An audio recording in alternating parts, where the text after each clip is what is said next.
Hi, my wonderful family. Before we dive in today, take a moment, inhale, exhale. Maybe your day was long, or maybe you just needed someone to remind you that even in a world full of noise, love still whispers quietly, in the most unexpected places. This story will take you there. So, get comfortable, close your eyes if you want to, and let me tell you something unforgettable. It was the kind of afternoon where the sky hung low over San Francisco, gray clouds pressing against the skyline like a weight no one could shake. The glass tower that pierced those clouds stood tall, proud, unbothered by the gloom surrounding it, just like the man who owned it. Inside the top floor of the Cole and Everhart building, Ethan James Cole sat behind a black marble desk that seemed more like a fortress than furniture. At 39, he had the kind of wealth most people only saw in movies. Billionaire, innovator, tech disruptor. His name was whispered in boardrooms and splashed across the front pages of business magazines. But not tonight. Tonight, he wasn't thinking about profits or platforms. His eyes were on a photo. It wasn't framed, just resting on the edge of the desk, like it didn't belong there. A faded picture of his father, holding Ethan as a baby in the old neighborhood park. That photo didn't show the mansions, the jets, the $1 million watch he now wore. It showed something he hadn't felt in years, something warm, real. He rubbed a thumb over the photo's corner as if he could touch the past. A soft knock at the door broke the moment. "Mr. Cole, she's here," his assistant said gently. Ethan didn't look up. "Send her in." This meeting wasn't about business. Not really. It was about legacy. Something his mother, a retired judge, never let him forget. She'd told him over and over, building an empire meant nothing if he had no one to leave it to. He'd tried to love, tried to settle down, but women didn't fall for Ethan. They fell for his bank balance, his ambition, the version of him that graced magazine covers, not the man who ate leftovers in his kitchen at midnight, too tired to heat them up. That's why he chose surrogacy. Simple, practical, controlled, or so he thought. The door opened, slowly, and when she stepped in, Ethan felt the air shift in a way he didn't understand. At first, she was nothing like he expected. No polished heels, no glossy lips, no designer bags, just a quiet dignity. She wore a simple lavender blouse, one sleeve slightly frayed at the edge. Her dark curly hair was tied in a low bun, and her hands clutched a worn canvas folder like it was her only armor. "Miss Jenna Brooks," his assistant introduced. Ethan stood, suddenly feeling like he should be the one offering the seat. "Thank you for coming." Jenna nodded, her voice soft. "Thank you for the opportunity." Their eyes met for a moment. Not long, but enough. There was something in hers, something unreadable, but unmistakably real. A strength earned, not inherited. Margaret Cole entered a moment later, ever the commanding presence, her gray eyes sharp and focused. She offered Jenna a polite smile before diving into formalities. "We understand this is an unusual agreement," Margaret began. "You've reviewed the contract?"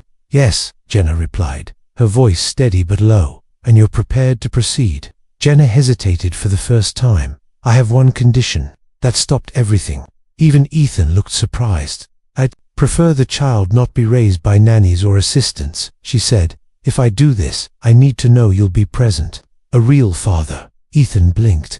He wasn't used to conditions, not from employees, not from board members, and certainly not from someone who stood to gain so little in return. "Why does that matter to you?" he asked carefully. She looked at him then, truly looked. "Because I wasn't. I know what it's like to grow up wondering why you weren't worth someone's time. I won't bring a child into the world just to hand them to strangers." The room fell silent. Margaret cleared her throat. "This is highly irregular." But Ethan raised a hand gently to stop her. He studied Jenna, and something about her courage struck him. She wasn't here to beg or plead. She was here to draw a line for the child, not herself. Ethan nodded. Slowly. "You have my word. No nannies, no assistants, just me." Jenna exhaled, and for the first time, her expression softened. She opened the canvas folder and handed over the last few signed pages. As Margaret gathered the papers and discussed timelines, Ethan watched Jenna, and then came the moment that changed everything. When Margaret asked about her medical history, Jenna answered with quiet honesty. "I've never been pregnant before, and I've never been with anyone." There was no drama in her voice, no need to impress or shock, just truth. Margaret paused, pen midair. "You mean?" "Yes," Jenna said plainly. I'm a virgin.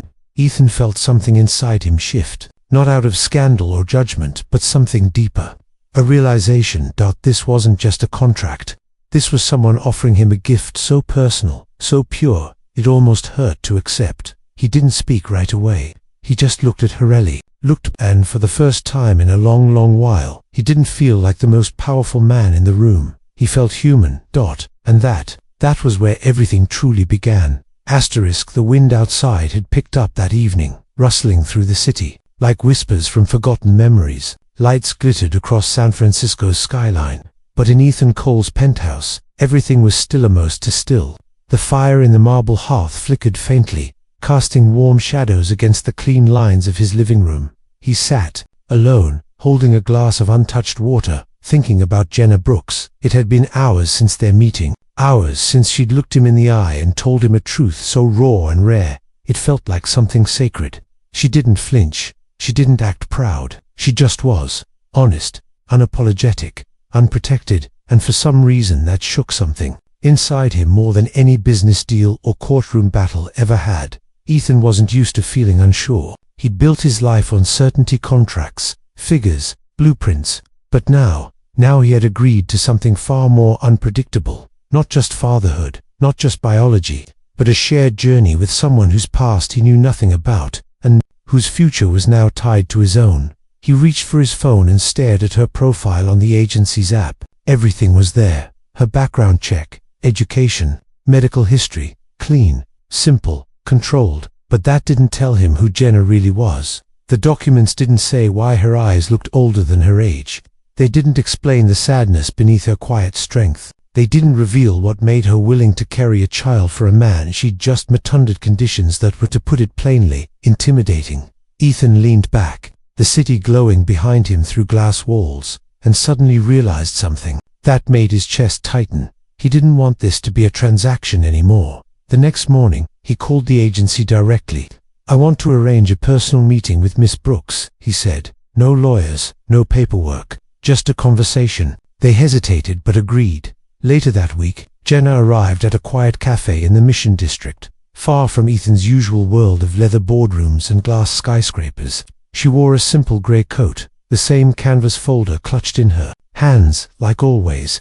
Ethan was already there, waiting at a table by the window, wearing jeans for the first time in months. He stood as she approached. Thank you for coming. Jenna gave a small smile. I didn't think billionaires drank black coffee in tiny cafes. I don't, Ethan admitted, but I wanted this to feel different, not cold. She sat carefully. Then why am I here? Ethan hesitated, not because he didn't know, but because what he wanted to say felt unfamiliar to him. I realized something after our meeting, he said finally. You didn't ask about compensation. You didn't ask about guarantees or fame. You asked if I'd be a present father. Jenna nodded slowly. Because money doesn't raise a child. People do.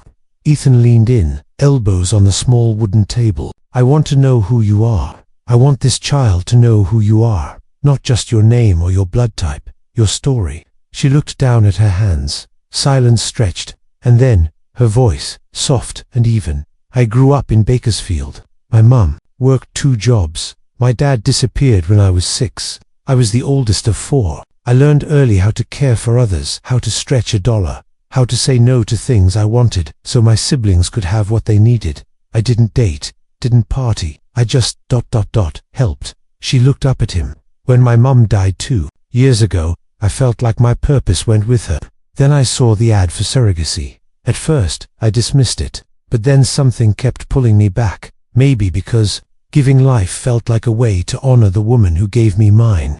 Ethan didn't speak. He couldn't. His throat felt tight, and for once, he let that silence speak for him. Then Jenna added something, almost as an afterthought. People think being a virgin is about purity. It's not. It's about never finding someone who made me feel safe enough to be vulnerable. Until now. Strangely, his breath caught at that. The trust she was offering him was staggering. Not romantic, not desperate, just human, quiet, brave. He reached into his coat pocket and placed a small envelope on the table. This isn't payment, it's an invitation. Jenna raised a brow. There's a cabin 2 hours north. I go there when I need to remember who I am beneath the titles. I'd like you to join me this weekend. No contracts, no pressure, just time. Time to understand each other. Jenna stared at the envelope, then at him. Why? She asked simply. Ethan's answer came slowly but clearly. Because I think this child deserves more than a father and a surrogate. I think they deserve a beginning built on truth. And maybe, just maybe, we both do too. Outside, the sun finally broke through the clouds, and inside that cafe, two strangers sat quietly at the edge of something neither of them had planned, something not yet named, but already deeply felt. The wind howled through the tall pines like a song only the trees could understand. It was colder than either of them expected that weekend, but the quiet road that led to the cabin felt like it belonged to another world, without boardrooms or bus stops, without noise or pressure. When Jenna stepped out of the car and looked up at the cedar-framed house, nestled at the edge of the lake, she felt something she hadn't felt in years. Not silence, not emptiness, stillness, as if the world had taken a deep breath and decided to hold it, just for her. Ethan stood beside her, not saying anything at first. He wasn't the kind of man who filled the air with small talk, and maybe that's why Jenna hadn't turned around and gone back the minute she got out of the car. Because this time, she didn't feel observed or judged. She felt included, not in the way someone includes you in a dinner party for politeness, but in the way someone opens a door and silently hopes you'll choose to step in. You okay? He asked gently, carrying her small duffel over his shoulder like it weighed. Nothing. Jenna nodded, just trying to remember what quiet feels like. Inside, the cabin was warm and lived in.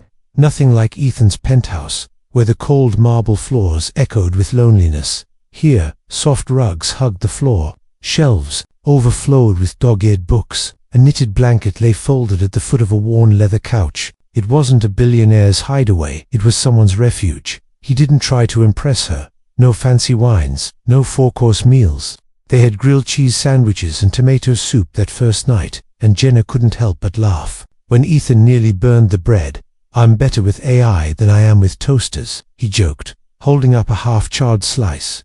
Clearly she smiled, finally relaxing a little. Later, by the fireplace, they sat with mugs of tea, each watching the flames dance, not speaking. That's when Ethan asked the question she didn't expect. "What scares you most about this?" Jenna stared at the fire for a long moment before answering. "That I'll bring a child into the world for someone else and disappear like I was, never there, like I was a vessel, not a person." She turned to look at him, unsure whether to believe it, but something in his eyes, unpolished and tired and completely unguarded, made her feel seen in a way she hadn't been in years, maybe ever. He shared more that night too. Things she never would have expected from a man with stocks in 6 countries and an apartment that touched the clouds. "I wasn't always this guy," he said, staring into his tea. "There was a version of me once who wanted to teach science, live in a small town, coach a little league team. But when my father died, everything changed. I wanted to build something huge, so no one could ever forget me. And did it work?" Jenna asked gently. He looked at her and smiled, a little sadly. "People remember my name, but I'm still not sure they know me."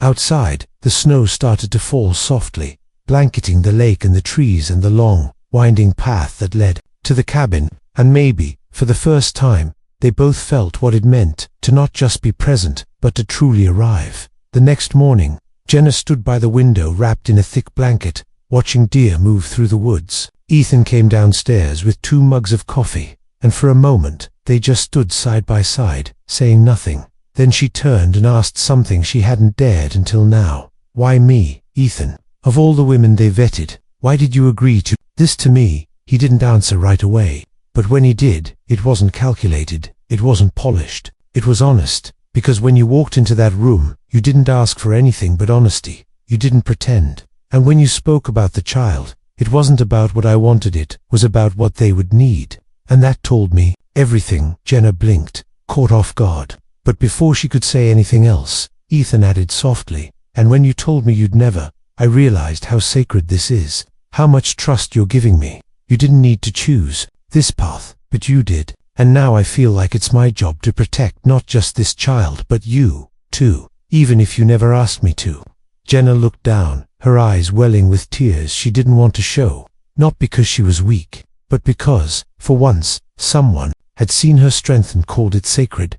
That night, when the snow covered the earth in silence and the fire crackled low, Ethan found an old journal his father had kept. He read a few lines aloud, words written by a man who never got to meet the grandchild his son now hoped for. The most important legacy a man leaves, it read, isn't found in the buildings with his name on them, but in the lives he builds with others. They sat in silence again, but this time it wasn't heavy. It was full, like the hush after a prayer, or the first deep breath after coming up from underwater. Neither of them knew it yet, but that weekend was more than just a step in their surrogacy agreement. It was the beginning of something that would change the story not just of one child, but of two people who never expected their lives to intersect, and now couldn't imagine walking apart.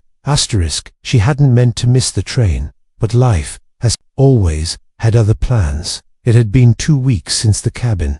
2 weeks since Jenna had watched Ethan, not the billionaire, not the CEO, but the man, sip coffee in silence while watching snowfall like a boy seeing magic for the first time. And something about that quiet weekend had stayed with her long after the car pulled away, and the trees faded into the distance. But today, the magic felt like it had been replaced by noise.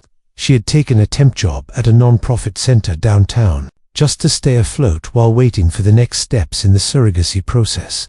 Ethan had offered her financial support immediately, but she'd politely declined. Not yet, she said. She wanted to do this on her own terms, in her own time. Still, when her manager at the center demanded she stay late to help with a grant application, she didn't say no.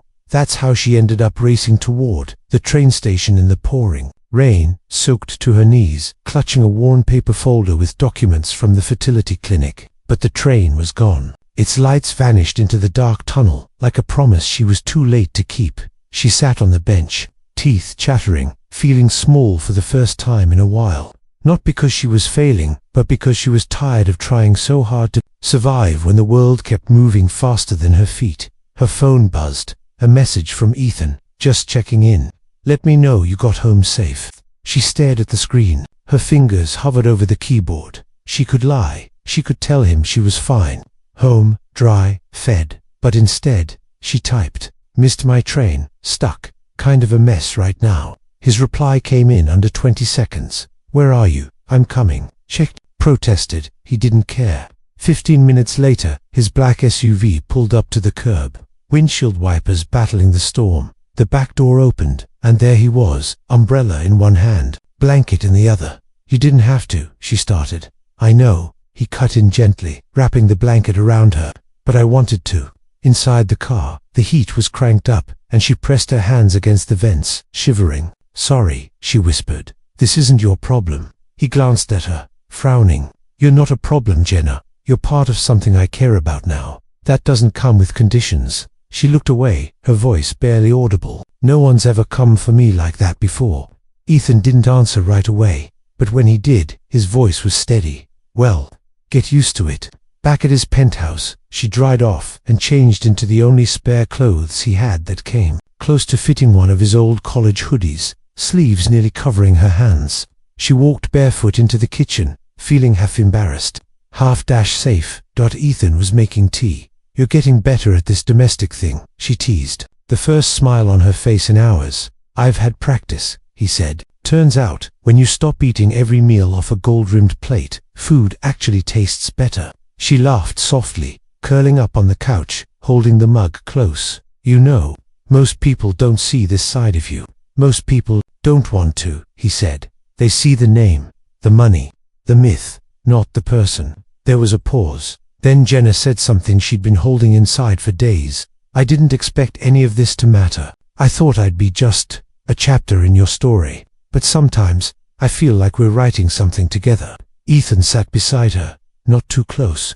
not too far. I've built 1,000 things that impress the world, he said slowly, but this might be the first thing that actually means something. They stayed up for hours that night, talking not about business or biology, but about dreams, about fear, about childhood scars and second chances, about what kind of world they wanted this child to grow up in. Jenna told him about her siblings, how she practically raised them, how she never resented it, just wished someone had once chosen her the way she always chose everyone else. Ethan told her about his father's journal, how it was filled with simple truths and quiet wisdom, how to show up when it mattered, even when it was hard. "I used to think legacy meant building something no one could tear down," he said. "Now I think maybe it just means loving someone enough that they never doubt they mattered." Jenna's eyes welled up, and for once, she didn't hide it. Later, when she fell asleep on the couch, wrapped in that oversized hoodie, Ethan didn't wake her. He just sat nearby, watching the soft rise and fall of her breathing. The way her hand still clutched the blanket, like she was afraid it might be taken from her.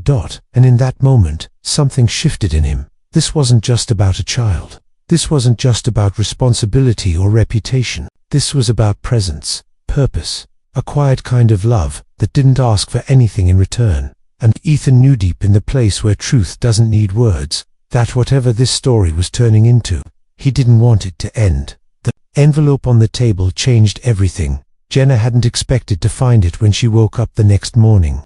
The sun hadn't fully risen yet, just a pale glow peeking through the penthouse curtains. She sat up slowly on the couch, blankets still wrapped around her shoulders, the familiar ache of dreams she couldn't remember fading from her chest. And there it was, a cream-colored envelope with her name written in Ethan's handwriting. Careful, nothing like the rushed, scribbled notes of a man constantly signing things. This was different, deliberate. She hesitated, then opened it. Inside was a letter, not typed, handwritten, 3 pages. The first words stopped her breath. "This isn't about the baby. This is about you." She read it slowly, her hands trembling just slightly, as though the weight of being seen, truly seen, was heavier than she could carry standing up. In the letter, Ethan wrote things no one had ever said to her before. He respected her strength, that her honesty had softened something in him that had been hard for too long, that he saw her not as a sacrifice, not as a symbol, but as a person who had walked into his life and taught him what real courage looked like. And then, near the end, the sentence that stole her breath completely: "No matter what happens next, I want you to know this story isn't mine without you in it." She folded the letter slowly and held it close to her chest, eyes closed, feeling something loosen inside, something that had been knotted up for years. When Ethan walked into the room a few minutes later, holding 2 mugs of tea, he stopped when he saw her. "I wasn't sure if I should give it to you," he said, "but I didn't want to wait too long and miss the chance." Jenna stood up, still holding the letter. Her voice was soft but clear. "Why did you write it?" He looked down at the floor for a second. "Because I've spent years hiding behind numbers and success and polished speeches, but you make silence feel safe. And I didn't want to lose the one person who makes me feel human again." There was a pause, deep and vulnerable. "I'm not asking for anything," he continued. "Not love, not promises, just honesty. Whatever you're feeling, even if it's complicated, I want to understand." Jenna looked at him, really looked, and she saw it all. The weight of decades, the loneliness beneath the wealth, the sincerity of someone finally realizing that legacy isn't what you leave behind in buildings, but in people. She walked toward him slowly. "I don't have a map for this," she said quietly. "I didn't come here expecting kindness. I didn't expect care. And I definitely didn't expect to feel safe." Ethan's voice caught. "But you do." She nodded. "I do, and that terrifies me." He smiled, gently. "Me too." Later that day, they drove together to the clinic for a major step in the process: final tests before embryo transfer. It should have been clinical, cold, all facts and figures. But somehow, the drive felt different. Jenna sat in the passenger seat, watching the trees blur by, and for once, she didn't feel like she was being taken somewhere. She felt like she was going somewhere with someone. At the clinic, the doctor greeted them warmly. Paperwork was signed, blood drawn, ultrasounds reviewed. It was all happening. It was real. Afterwards, as they waited for results, Jenna sat beside Ethan in the hallway, shoulder to shoulder. She turned toward him, her voice low. "I used to think strength meant doing everything on your own, carrying every burden quietly, never asking for help. But now I think maybe strength is letting someone in, even when it's scary." He turned to her, surprised. "You're letting me in, I think?" she said. "I already have." That night, back at the penthouse, Jenna found herself looking at the nursery plans Ethan had started. A room on the corner of the apartment, soft lighting, sky blue walls, sketches of future bookshelves and windows that let in sunrise light. It wasn't filled with expensive things yet. It was still empty. still waiting, but not for long. She turned to Ethan, who stood quietly behind her. "Do you know what scares me the most about becoming a mother even in this way?" she asked. He shook his head. "That I'll give everything, and still be forgotten." Ethan's voice came softly behind her. "You won't be. Not by me, not by this child, and not by the life we're building together, whatever shape it takes." Tears stung her eyes. She didn't hide them this time, and neither did he. In that quiet, shared moment, no contracts, no wealth, no expectations, just two people standing in an unfinished nursery. They finally understood something words could never fully explain. This wasn't just about a child being born. This was about two people, broken in different ways, choosing to build something whole. And for the first time in years, both of them believed in beginnings again. The first kick changed everything. It came early one morning, just as dawn stretched its golden fingers across the sky, spilling light through Ethan's kitchen windows. Jenna had her hands wrapped around a warm mug of mint tea, her robe slightly loose over the curve of her belly, no longer flat, no longer hidden. She gasped, suddenly still. Her eyes widened. Ethan looked up from the newspaper, startled. "Are you okay?" She placed her hand over her stomach slowly, as if trying to be sure. Then she looked at him, blinking in disbelief. They moved. He was out of his chair in a second, eyes wide. "Are you sure?" Jenna reached for his hand. "Here, right here." He placed his palm gently where hers had been, holding his breath, and then like a whisper against his skin there it was. A kick, a life, a moment that made time feel like it had paused just for them. Ethan's throat tightened. He didn't know whether to laugh or cry, so he did both. Jenna smiled softly, her voice a hush. "They know you're here." That day, everything changed. The quiet expectancy that had filled their days turned into something louder, hope. They painted the nursery together, messy and imperfect. Jenna got more paint on her cheeks than the walls, and Ethan spilled an entire can on the hardwood floor. But they laughed until their ribs hurt. They went to every appointment together. Ethan asked 100 questions. Jenna joked that he was more nervous than she was. He was. But it wasn't fear of the process. It was the fear of mattering too much, of being given something so precious, so fragile, and not being enough for it. Jenna saw that in him.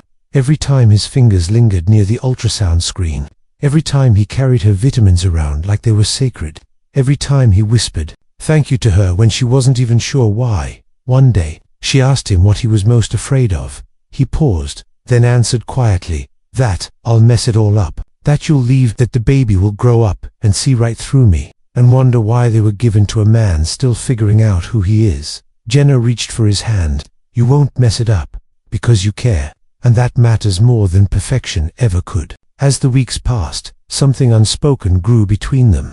Not romance, not yet, but trust. The kind of trust that forms only when two people have seen each other at their most unguarded. One night, just after they'd put together the final piece of furniture in the nursery, a rocking chair that squeaked every third movement, Jenna sat down and placed Ethan's hand over her stomach again. "They move more when you talk," she said. So he did. He started talking every night. Stories about when he was a kid, what he wanted to name a dog someday, how terrified he was to hold something that small, but how he'd learn. And then, one night, when she thought he wasn't aware she was listening, he whispered something softer. "Don't know if this is what I planned, but maybe this is what I needed. And maybe we're not building just a legacy.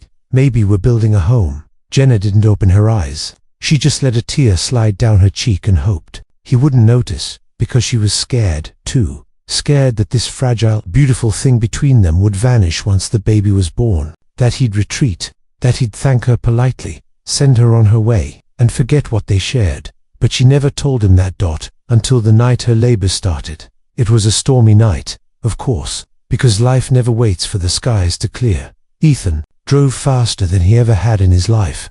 Jenna was quiet, focused, her hands gripping his. The contractions came in waves, and each one left her breathless. But she never let go of him. Not once. In the hospital room, lights buzzed and machines beeped. But for them, there was only the sound of their breathing, their promises, their hope. When the baby was placed in Jenna's arms, time froze. She looked down at the small, perfect face, eyes still closed, fists curled, tightened. Something inside her broke wide open. Ethan stood beside her, speechless. She looked up at him, eyes glassy. "Do you want to hold your daughter?" He nodded, unable to speak. When the nurse gently placed the baby in his arms, he held her like she was made of stars. His voice cracked. "Hi, I'm your dad, and you're everything." Later, as Jenna rested, Ethan sat in the rocking chair. Baby nestled against his chest, her tiny hand curled against his shirt. He looked at Jenna sleeping and realized something undeniable. He loved her, not because she gave him a child, but because she gave him himself. Because in her strength, he found his softness. In her silence, he found truth. And in her presence, he finally found peace. Weeks passed, then months, and Jenna didn't leave. Not because she had nowhere to go, but because for the first time she wanted to stay. One morning, as the baby gurgled in her bassinet and the sun rose over the city, Ethan reached into the drawer and pulled out the same cream-colored envelope that once held a letter. This time, it held a question. He didn't drop to one knee. He didn't prepare a speech. He just sat beside her, handed it over, and waited. Jenna opened it slowly, inside, for simple words. "Will you stay forever?" She looked up, breath caught in her throat, and through tears. She nodded, because in the quietest, most unexpected way, two broken people had found something whole. Not a perfect story, but a true one.